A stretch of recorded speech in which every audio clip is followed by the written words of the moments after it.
जनसंघ के जमाने से देश में समान नागरिक संहिता को लागू करना, जम्मू कश्मीर में अनुच्छेद 370 हटाना एजेंडा में शामिल रहा था, जिसे बीजेपी ने अपनी बुनियाद पड़ने के बाद से ही अपना लिया। बीजेपी राम मंदिर, धारा 370 और यूसीसी जैसे वैचारिक मुद्दे को लेकर सियासत में आगे बढ़ी थी। इसमें राम मंदिर और 370 के हटाने का सपना तो पूरा हो चुका है। बीजेपी और मोदी सरकार के सामने अब सिर्फ समान नागरिक संहिता को कानूनी अमली जामा पहनाने का काम बाकी है। सुप्रीम कोर्ट के जरिए अयोध्या में राम मंदिर बनने का रास्ता निकला तो मोदी सरकार ने संसद के जरिए 370 को खत्म कर दिया और संसद के जरिए एक देश एक चुनाव की दिशा में कदम भी बढ़ा दिया है।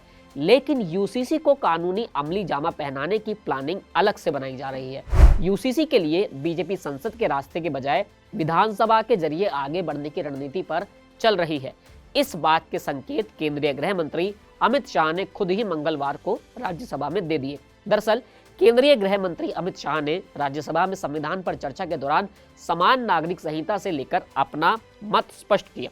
अमित शाह ने कहा कि अनुच्छेद 44 के तहत हमारा संविधान समान नागरिक संहिता की बात करता है। ये देश में वास्तविकता नहीं बन पाई क्योंकि देश के पहले प्रधानमंत्री यानी जवाहरलाल नेहरू मुस्लिम पर्सनल लॉ ले आए थे। मैं कांग्रेस से पूछता हूं कि एक धर्मनिरपेक्ष देश में क्या सभी समुदायों के लिए एक कानून नहीं होना चाहिए? अमित शाह ने कहा कि कांग्रेस ने मुस्लिम पर्सनल लॉ लाने के लिए तुष्टीकरण राजनीति की। आप यानी कांग्रेस समान नागरिक संहिता नहीं ला सकते क्योंकि आप तुष्टीकरण की राजनीति से ऊपर नहीं उठ सकते हैं। सुप्रीम कोर्ट ने कई बार यूसीसी लाने की बात कही, लेकिन कांग्रेस ने इसे हर बार टाल दिया। अमित शाह का कहना है कि उत्तराखंड में बीजेपी सरकार ने यूसीसी को लागू किया है। उत्तराखंड सरकार ने यूसीसी को मॉडल कानून के रूप में पारित किया है। उसी तरह बीजेपी शासित सभी राज्यों में समान नागरिक संहिता लागू की जाएगी। अब यहाँ पर ही केंद्र सरकार और खासकर बीजेपी का प्लान सामने आता है। अब समान नागरिक संहिता आखिर ये है क्या, यहाँ पर ये भी समझ लेते हैं। समान नागरिक संहिता का मतलब है कि देश में रहने वाले सभी नागरिक, मतलब हर धर्म, हर जाति, हर लिंग के लोगों के लिए एक ही कानून होगा। अगर किसी राज्य में सिविल कोड लागू होता है तो विवाह, तलाक, बच्चा गोद लेना या संपत्ति के बंटवारे जैसे तमाम विषयों में हर नागरिक के लिए एक सा ही कानून होगा। अभी तक मुस्लिम वर्ग के लोगों के लिए मुस्लिम पर्सनल लॉ है, जिसके तहत वो अपने शादी, तलाक या संपत्ति के बंटवारे के फैसला किया करते हैं। जनसंघ के दौर से बीजेपी एक देश और एक कानून की मांग करती रही है। सुप्रीम कोर्ट भी कई बार इस दिशा में कदम उठाने के लिए सरकार को कह चुका है, लेकिन समान नागरिक संहिता को एक बार फिर से अब चर्चा में लाया गया है।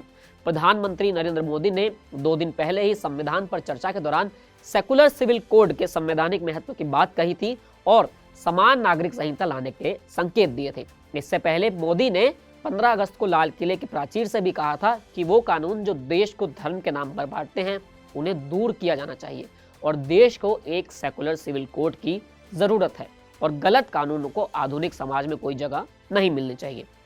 वहीं अब अमित शाह ने संविधान पर चर्चा के दौरान उत्तराखंड की तरह दूसरे बीजेपी शासित राज्यों में यूसीसी को लागू करने की बात कहकर बीजेपी के वैचारिक एजेंडे को अमली जामा पहनाने की रणनीति का खुलासा कर दिया है। इसके साथ ही उन्होंने ये भी बता दिया है कि आखिर सरकार और बीजेपी किस रूट के जरिए यूसीसी पर आगे बढ़ना चाह रही है। अमित शाह ने साफ साफ शब्दों में कहा कि उत्तराखंड की तर्ज पर बीजेपी शासित राज्यों में भी यूसीसी लागू किया जाएगा। ऐसे में माना जा रहा है कि 370 और एक देश एक चुनाव की तरह संसद के बजाय विधानसभा के जरिए बीजेपी अपने एजेंडे को लागू करवाएगी। फिलहाल इस वीडियो में इतना ही, फिर मिलेंगे नए वीडियो के साथ। शुक्रिया।